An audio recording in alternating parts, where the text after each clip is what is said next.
రాఖీ పౌర్ణమి వచ్చేస్తుంది కదా! ఇంట్లోనే ఖర్చు లేకుండా ఇలా రాఖీనైతే రెడీ చేసుకోవచ్చు. ఇలాంటి స్టోన్ లేస్‌ని తీసుకొని మనకు కావాల్సినంత సైజులో కట్ చేసేసుకోవాలి.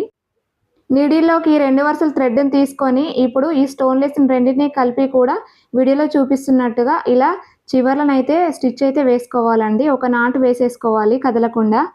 స్టార్టింగ్‌లో ఒకదానికి వేశాను. ఇప్పుడు రెండో దాన్ని కూడా జాయింట్ చేసేసి చివర్లో అయితే ఎడ్జెస్‌లో ముడి వేస్తున్నాను. ఈ 2 పీసెస్‌ని కూడా కలిపి ఇలా పైనుంచి థ్రెడ్‌ని చుడుతూ రావాలి. ఒక వరుస అనేది స్టోన్ లేస్ కనిపిస్తే, ఒక వరుస థ్రెడ్ కనిపించాలి.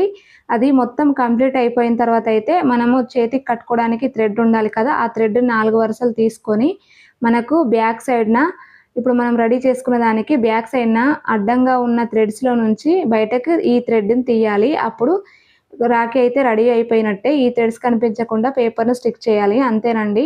రాఖీ అయితే రెడీ అయిపోయింది. మీకెలా అనిపించిందో కామెంట్ బాక్స్‌లో కామెంట్ చేయండి. వీడియో